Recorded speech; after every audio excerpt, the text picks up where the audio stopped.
Hello, everyone, and welcome back to the Not Content Podcast. My name is Jerome Cuson, joined as always by my friend Brian. Please leave a 4 or 5 star review on Apple and Spotify to get those algorithms going. Click on YouTube, click to subscribe, and click on the bell icon for notifications. Throughout the month of July and August, we will be doing YouTube exclusives, first about X-Men 97. And then while that's going on, we will also be talking about Batman Caped Crusader, which is coming to Amazon Prime at the end of July. But here on the podcast feed, we will be discussing Greek mythology, and we are starting a little light with 1997's Hercules. I just want to point out that Ben Phillips and I did a ranking of all 63 at the time animated Disney movies, and Brian, this was number 39 on my list, which should give you some indication as to my feelings on it. Yeah, I'd say it's that mid tier for me too. Of like, if you ranked all of them like you guys did, it'd be in the middle somewhere too. I think the soundtrack is great. I think Danny DeVito's song is underperformed. The colors are good, but the story's whatever. And that's kind of where I'm at with this. But I love the visual, especially the visuals at the beginning of this movie. I watched it on the Disney Plus 4K. I guess it's 4K transfer. I'm not entirely sure, but I watched it on my big screen, and the transfer was amazing. So I know I've gone on here and said some of the transfers on some of these Tubi movies or like Amazon movies get really shit quality transfers. But man, they fucking HD the shit out of this one, and it looks so great at the beginning. Like especially at the beginning, because I think the beginning has the best colors with the Olympus stuff. So yeah, visually this movie, rocks. The music's good, story's whatever, and that's kind of always what I've been with that.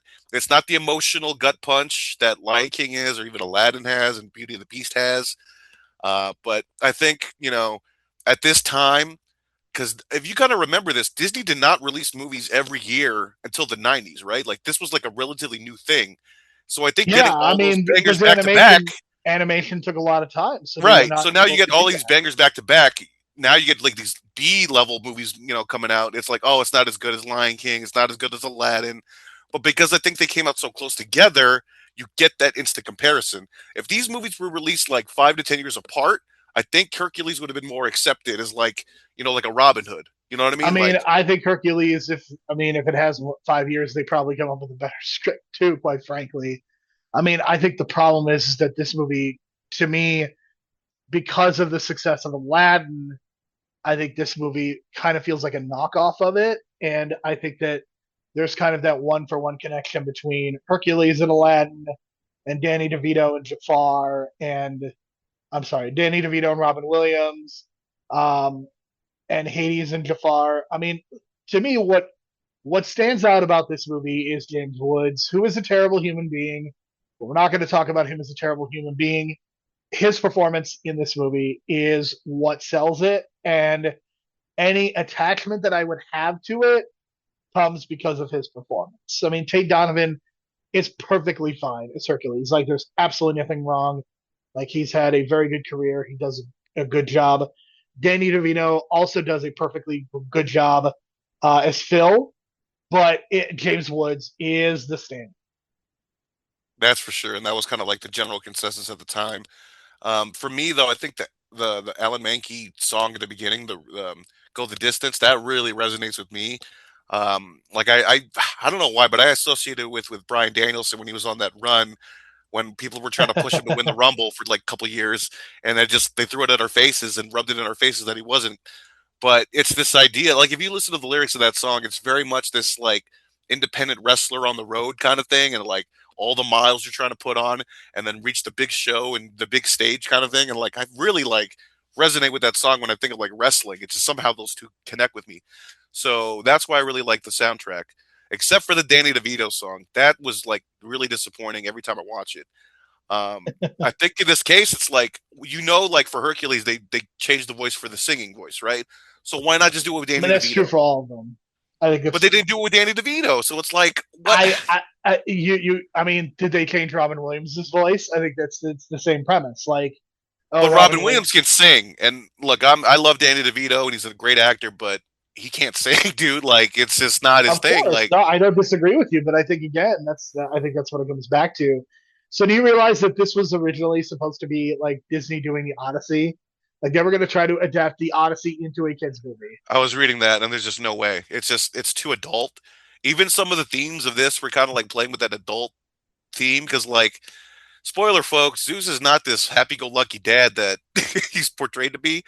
In this movie, I mean, he's a very much a cheater. They did cast Rip Torn, so they were leaning in that direction. Okay, but that's a Rip Torn inside joke for all you people out there. But Zeus was a notorious cheater, and not only that, the kind of cheater that would like pretend to be the husbands of the wives just to get in and have sex with the wives, and then he has all these children, and that's like the plot for Clash of the Titans with Perseus.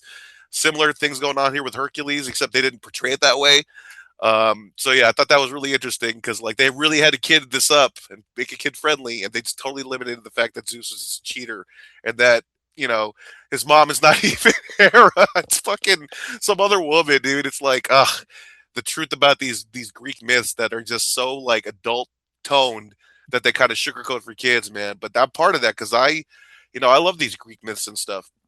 I love that part of history class, and when we watch Clash of the Titans in history class in sixth grade, like I love the Greek myths and stuff. So when Nolan announced the Odyssey, I was like, holy shit! Like we're gonna get a whole Odyssey, like the whole thing. And then of course I went back and watched the TV special a couple of years ago once they announced this, and it was like a 3 hour movie, and I was like, Nolan's gonna really adapt all of this plus more.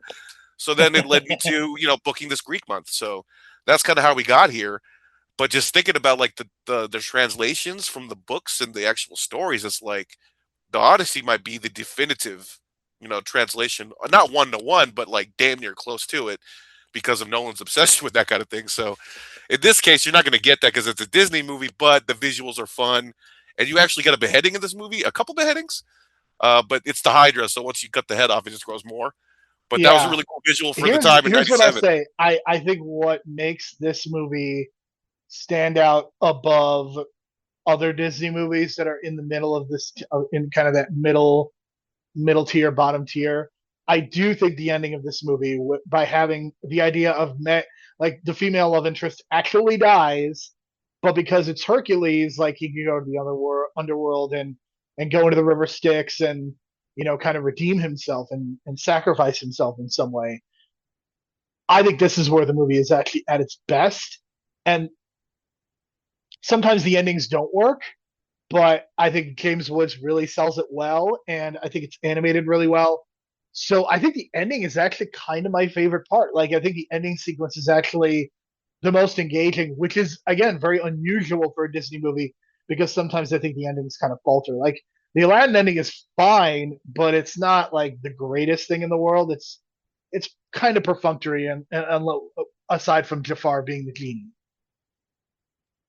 Yeah, I gotta say it's very much in tone with like some of these Greek myths that kind of end like somberly. Like, I forget the one Greek myth, but the one dude had that fell in love with this woman, and like he had to go to the underworld to get her out, but he was not allowed to turn back and look at her throughout the whole time, and he just couldn't help himself and look behind her, and she disappears, and she's gone forever. So it's kind of got that vibe to it of these Greek myths that deal with Hades in the underworld and deals and tricks and like is this guy and that's why like Hades is like, wait, so that's the deal? You're not trying to trick me? Like this is the straight up deal we're gonna make right here. That's why like Hades says that because a lot of times deals that are made in the underworld or with the gods or the titans, some shady like underlying thing is like gonna happen, right? So that's why you're kind of like, oh shit, is she gonna what's the twist here? Is she gonna be like she actually dead? Is she actually gonna come back to life? And so the trick is that I guess that at that moment, his moment of heroicism changed him from mortal to immortal again, right? Because he was born immortal. He took the formula that made him mortal, didn't die from it, became a human being pretty much, but he maintained his strength, and now like he sacrifices himself for her. So the thing about this movie is that it really takes a lot of time to get to Hercules' arc and what he's actually like supposed to do because it feels like he's just doing things just to get the praise, right? And that's not what a hero's supposed to be. But it takes so long for him to get there. I feel, you know what I mean? Like, and he's like the only character with an I arc. mean, it makes sense. Yeah, I mean, I think that's the most unfortunate part is like this movie. It feels, and all the Disney movies I think are kind of reliant on the main characters, but this one in particular is. I mean, if James Woods wasn't as good as he was, would Hades be memorable at all? I don't know I then. don't think so. I don't think so either. It's just his nastiness that he brings to the role, right? And the way James Woods is in real, like I just pretty much consider like the Casino James Woods as Hades, whatever character That's asshole a good drug way of dealer that thinking about was, it. Yeah, because it's just the same kind of like snipey, shady person from that movie, and absolutely. yeah. So it's credit to him. And Danny DeVito, he can't sing, but he does a good job as Mickey from from basically Rocky. He's just doing that role, Yeah. and it works for a certain extent. I like that he's like kind of like doing the horny, satyr gimmick, but they kind of have to play kid friendly with it, so it's kind of there. But he does mention the nymphs and stuff, and he's like, totally perving on the nymphs. But you don't pick up on that as a kid, but like as an adult, like, oh, this guy's totally like, just spying on these women right now, and it's just like, okay, he's a satyr. That's what satyrs are supposed to do. So very much a kid friendly version of a satyr there. But yeah, just overall, hour and 40 minutes, comes in and out, doesn't overstay its welcome. That's the nice thing Uh, about Disney movies is that most of them, the animated ones, do not outlast their welcome. That is that's I think that's a huge positive thing. And I just there is a if you want to make the argument for a 2.5 hour animated movie, like go ahead, but I just don't buy it. Like I think animated movies especially should always be under 2 hours. the sweet spot, yeah. I want to point out this came out June 13th, 1997, I believe. That's what, a week after your birthday, and I That'll think be 6 days after my this 12th might have birthday. been like King of the Ring '97 weekend. Now that I think about it, and what else?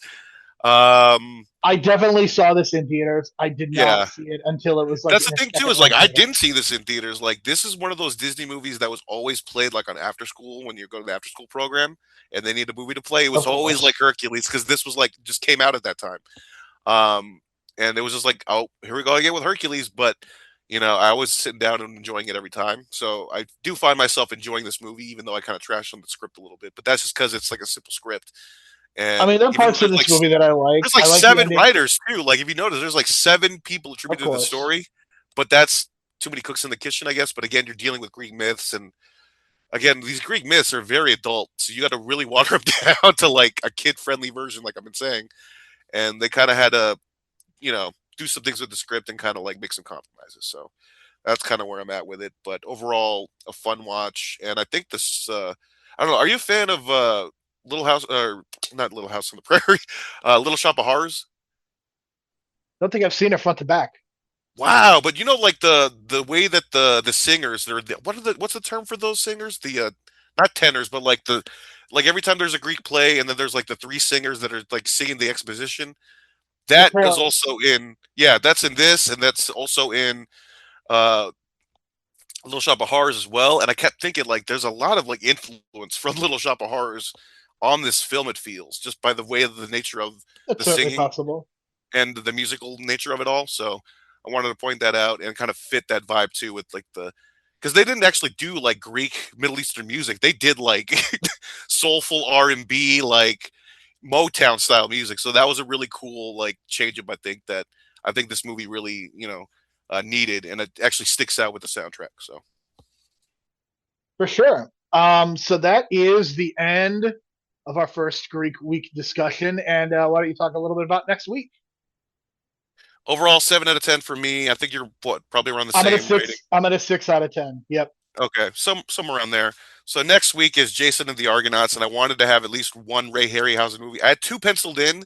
We were going to watch Clash of the Titans as well, but I wanted to put The Return in because that just recently come out, and it's a really good movie that no one really saw.